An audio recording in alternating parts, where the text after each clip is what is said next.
Welcome to this explainer.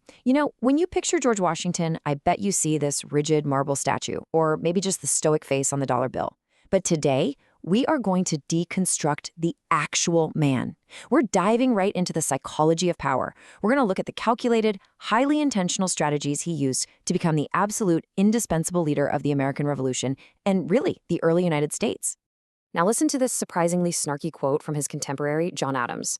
By praising Washington's gift of silence, Adams was kind of pointing out that Washington's success wasn't necessarily about being the smartest guy in the room. Instead, it was rooted in this highly calculated self-presentation. He knew exactly how to control his image, and a huge part of that was simply knowing when to keep his mouth shut. He presented this cool, dispassionate exterior that essentially let people project their own ideas of greatness right onto him. So here's the million-dollar question. In a society that was absolutely terrified of tyrants, dictators, and standing armies, why on earth was the specific Virginia planter trusted with absolute military authority? I mean, the American colonists had just rebelled against what they saw as the tyrannical power of a king, yet they willingly handed a brand new army over to Washington? Answering this paradox is totally key to understanding the entire Washington phenomenon. Okay, let's look at this hilariously petty list from John Adams. Adams was highly educated and honestly a little bit jealous of Washington's fame. So he made sure to note that Washington lacked formal book learning, but wielded immense influence through, well, other talents. I mean, notice how Adams points out his tall stature, his massive wealth, his handsome face, and yes, literally his graceful movements as a dancer. But underneath all that snark, Adams was acknowledging a very real truth. Washington perfectly looked and acted the part of a commanding leader. When you see portraits of him, you see a man who just projects pure strength, dignity, and absolute control. But here's the thing, that intense self-command was an absolute necessity. Why? Because behind that incredibly calm exterior, Washington secretly harbored an explosive, fiery temper. He had to exert massive effort to keep his passions in check, because any slip-up, any display of losing control could completely ruin the public image he had so carefully built. And his temper rarely slipped, but when it did, it was terrifying. Thomas Jefferson actually recorded one of these instances during a presidential cabinet meeting. Someone brought in a newspaper cartoon making fun of Washington, and the president completely lost it. He launched into this screaming rant about how he never wanted the job in the first place.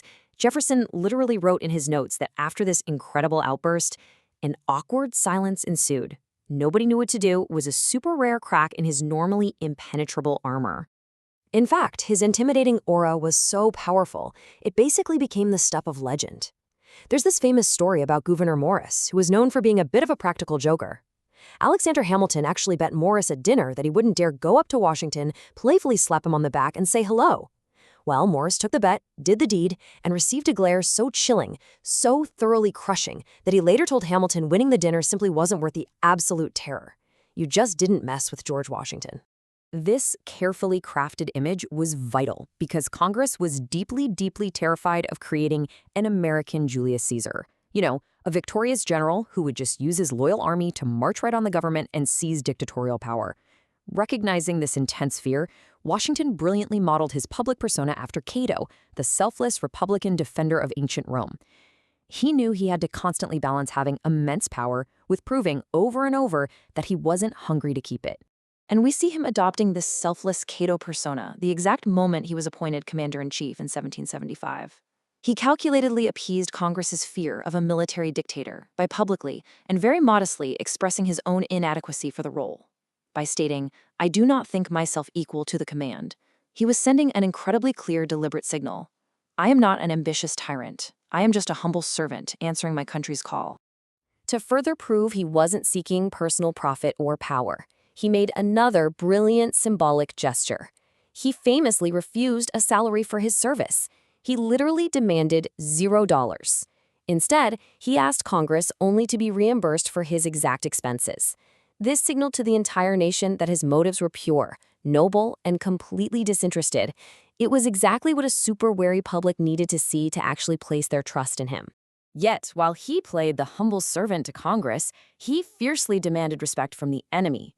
When British General Howe tried to undermine the legitimacy of the Continental Army by addressing a letter to George Washington Esquire, which is a civilian title, Washington flatly refused to accept it. He sent it back multiple times until the British were literally forced to address him properly as a commanding general. He knew exactly how to leverage his dignity to demand respect on the world stage. Now, here's a wild fact. Despite this imposing image and obviously his ultimate victory, Washington was not a flawless battlefield tactician. He actually lost more battles than he won throughout the Revolutionary War. But his true genius as commander-in-chief was employing what's known as a Fabian strategy. Instead of risking everything in massive head-to-head clashes, he focused on keeping the army intact, avoiding total destruction, and just outlasting the British. It was a massive game of endurance. His true military brilliance really lay in his resilience and his strategic innovations off the traditional battlefield. He completely revolutionized logistics by securing critical weapons from Fort Ticonderoga. He deployed privateers, which were essentially state-sponsored pirates, to choke off British supply lines. And, maybe coolest of all, he masterminded the Culper spy ring in 1778. This intelligence network was absolutely crucial for deceiving British forces ahead of Yorktown, and it famously exposed Benedict Arnold's treason. Washington fought incredibly smart, when he couldn't just rely on brute force. When you look at his journey from taking command in Cambridge to that daring, morale-boosting strike at Trenton, all the way to the tide-turning siege at Yorktown, you realize his sheer willpower was the glue holding the revolution together. But, as incredible as all that is, it was what he did in 1783, after the fighting stopped, that became the absolute most shocking and defining moment of his entire career. Think about it. When the war ended, Washington had a fiercely loyal army at his back, and a nation that would have given him almost anything. Instead of seizing power as a king or dictator, he simply resigned his commission and went home to Mount Vernon. It was an act of such profound, totally unprecedented restraint that when King George III heard rumors he might actually step down, the monarch was left in utter awe, stating that if he did that, he would be the greatest man in the world. Historians have accurately called Washington the virtuoso of resignations. By repeatedly demonstrating that he wasn't hungry for power, by actually surrendering it at the very height of his glory, he became the ultimate symbol of Republican virtue. Because he proved he could walk away from power, he became the only person Americans entirely trusted to lead their brand new federal government. And that unprecedented trust is exactly why in 1789, he was unanimously elected as the first president of the United States. He took on the role fully aware of the immense weight of his actions, famously noting, "I walk on untrodden ground."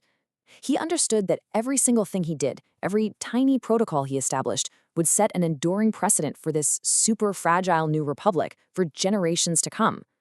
As president, he literally had to build everything from scratch. He focused heavily on uniting a fractured young nation and establishing federal authority, while very carefully steering clear of messy foreign entanglements. And crucially, he knew his own limits. So he surrounded himself with brilliant, albeit constantly conflicting advisors like Alexander Hamilton and Thomas Jefferson.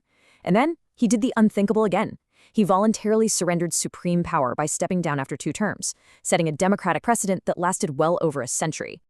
All of this leaves us with a truly fascinating question to ponder. Could the very framework of American democracy have survived those incredibly volatile early years with anyone else at the helm? We owe so much of our system not just to what Washington did while in power, but to the fact that our very first leader mastered the incredibly rare and totally brilliant art of walking away. Thank you so much for joining me for this explainer. Keep asking questions and keep exploring the fascinating realities behind the history we all thought we knew.